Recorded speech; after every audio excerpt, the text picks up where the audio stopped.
Que mon père et ma mère n'y ont-ils regardé de plus près au moment de m'engendrer? S'ils avaient dûment pour penser toutes les conséquences de l'acte qu'ils étaient en train d'accomplir, s'ils avaient pensé toutes les données de l'affaire et avaient agi en conséquence, je suis intimement persuadé que j'aurais montré au monde un tout autre visage. Dites-moi, mon ami, je vous prie, dit ma mère, n'avez-vous pas omis de remonter la pendule? Bon Dieu! S'écria mon père. Est-ce qu'une femme, depuis la création du monde, est-ce qu'une femme a jamais interrompu un homme avec une question aussi stupide? Non, je ne vois ni bon ni mauvais dans cette question. Convenez pourtant qu'elle fut, à tout le moins, fort intempestive, à en juger par la débandade qu'elle a provoquée dans les esprits animaux, proprement dispersés à tout vent par ce coup inopiné. Vous avez tous, j'imagine, entendu parler des esprits animaux, de la manière dont ils sont transfusés du père au fils.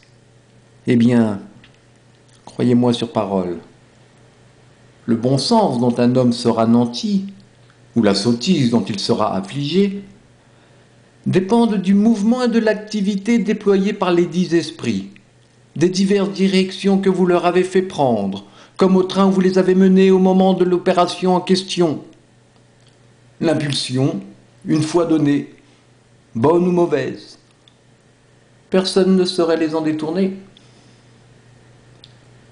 Je ne puis songer sans trembler aux multiples infirmités tant du corps que de l'esprit, qui n'a pas eu d'autre source que ce violent dérangement initial. C'est à mon oncle, M. Toby Chandy, que je dois l'anecdote. Mon père s'était maintes et maintes fois plaint à lui des dommages infligés à ma nature. Les malheurs de mon Tristram ont commencé 9 mois avant qu'il ne vînt au monde. Je fus engendré dans la nuit du premier dimanche au premier lundi du mois de mars. Alors, à ceux qui s'étonneraient de me voir aussi bien renseigné, je dirais que je dois ces précisions à certaines petites anecdotes. Sachez que mon père était probablement l'un des hommes les plus réglés que la terre eût porté. Il s'était prescrit comme règle, dont le rituel se répétait le soir du premier dimanche de chaque mois, de remonter de ses propres mains l'horloge qui trônait sur le palier de l'escalier de service. Tout ce dispositif était parfait, à ce détail près, qu'il fut à l'origine d'une belle calamité qui s'abattit sur moi et dont je crains de traîner les effets jusqu'au tombeau.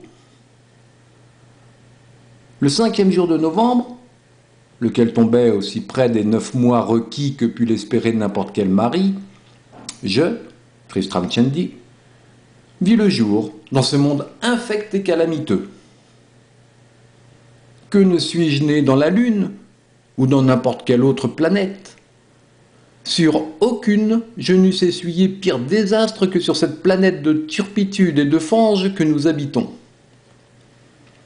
Oh, ce n'est pas qu'elle soit si mauvaise que cela, non, pourvu que l'on ait la chance d'y naître chez les plus huppés, ou d'être déjà tout cousu d'or en y venant au monde, car je puis l'affirmer.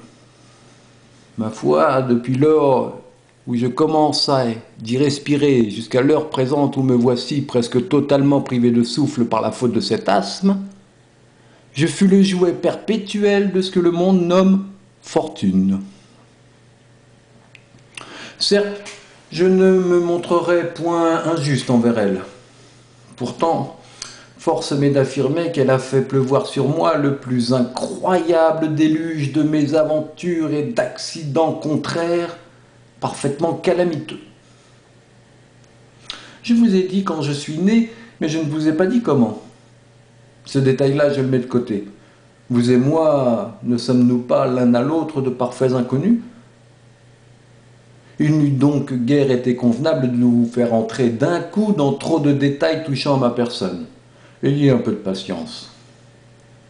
Je me suis engagé non seulement à conter ma vie, mais aussi à exposer mes opinions, espérant avec confiance qu'à mesure que vous progresserez en ma compagnie, le vague commerce qui commence à s'ébaucher entre nous se changera en familiarité, qui à son tour ne laissera point de s'achever en amitié. Rien alors de ce qui m'intéresse ne vous semblera frivole ou fastidieux par la manière dont j'en parle. Et tandis que nous continuons d'aller notre petit bonhomme de chemin, eh bien, riez avec moi, ou bien riez de moi, à votre guise. Mais surtout, ne vous fâchez pas.